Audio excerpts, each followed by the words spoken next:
Hi, I am Renmark, and welcome to our video tutorial about Microsoft Word 2016. In this video, we will talk about Lesson 11, which is adding table of contents.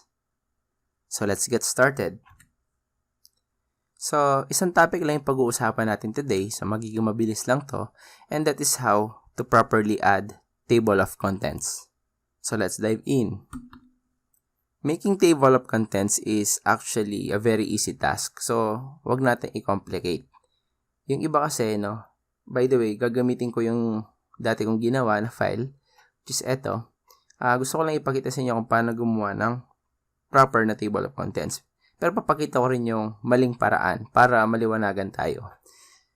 So, mag-press ako ng Ctrl-Enter para bumaba yung content at kunwari, gagawa ko na sarili ko ditong table of contents ng mano-mano. Ito yung maling way para lang malinaw tayo. So, halimbawa, titignan mo yung content, no? Kahit buksan pa natin yung navigation dito, kunyari view, navigation pane, tapos titignan mo yung mga topics, okay, computer, tapos, ginamit mo yung tinuro ko sa yung right tab, and then, click natin dito, and then, nag-tab tayo, tapos, that's page 1, kunwari, then enter, tapos next is data and information, and then yes, that's still page 1, and then highlight ko muna, no, para malagyan natin ng format, tapos pupunta tayo kunwari sa paragraph under tabs. Naalala nyo to, yung pag-create ng parang line na ganyan. So actually, sinasabi ko dito, pwede naman talaga ninyong gawin yung ganito, gaya ng information, tapos processing cycle, and then tab, tapos 1 pa rin yan. So, and then palitan ko muna ng title, table of contents. Pwede nyong gawin yan, no? Walang pumipigil sa inyo. Pero ano ba ang problema kapag ganito yung way ninyo ng pag-create ng table of contents? Una, paano kung nadagdagan yung laman? Halimbawa, humaba yung definition ng information, hindi, yung mismong computer, humaba yung definition, kunwari, equal sign, lorem, and then ginawa ko itong mga 10 or 510, okay? So, dinagdagan ko yung definition ng computer, at yung information processing cycle, napunta na sa page 2. So, anong gagawin mo? Update mo to ng page 2, ganyan. So, ang problema dyan, every now and then na nagkakaroon ka ng changes do sa document, nagpapalit ka rin dun sa table of contents. And that is very tedious. So, hindi ko gagawin yon, no? Kung ako yon, that is a buwis buhay technique. Kasi mayroon naman talaga tayong paraan para magawa natin yon. So, ang gagawin ko, isasara ko muna lahat para walang nakasave, and then bubuksan ko lang siya ulit. At isa pang bagay na gusto kong ipakita sa inyo mamaya is, hindi nyo yan magagawa o hindi nyo magagawa yung table of contents nang hindi kayo nag-apply ng mga styles. So, bilang patunay, mamaya na yun, papakita ko muna paano gagawin yung table of contents. So, para makagawa tayo ng table of contents, gagawa muna ako ng page break para magkaroon ako ng empty page para doon na walang format, and then pupunta ako sa reference tab at makikita nyo yung table of contents dito. Next thing is pipili ka ng design na gusto mo, kagaya dito. Gusto ko siguro ito, yung pangalawa, at pag-click ko yung okay, then meron na tayong table of contents. Ayusin lang natin to ng konti.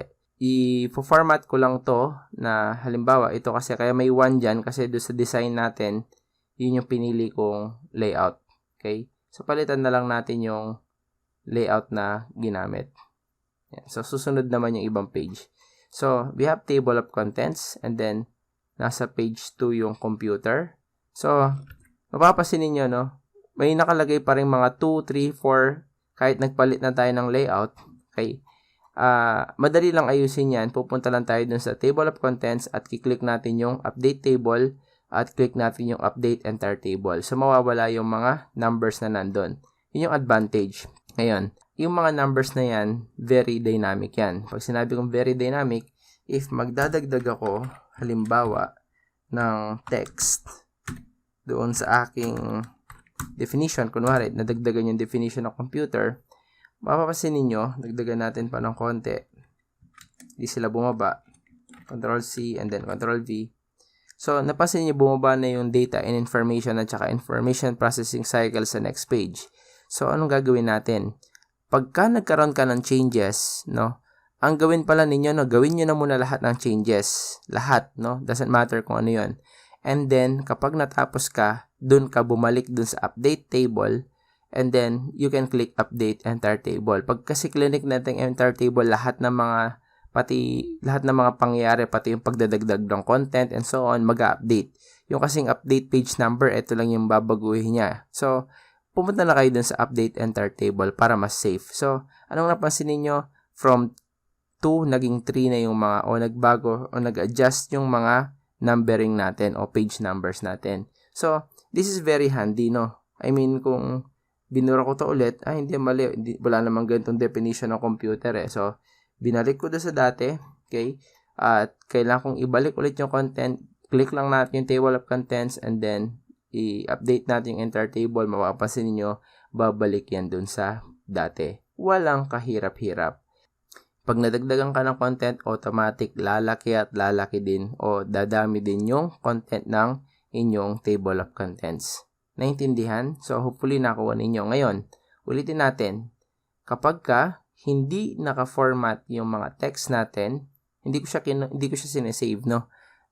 Kasi madali naman siyang gawin ulit. Okay, buksan ko lang siya ulit.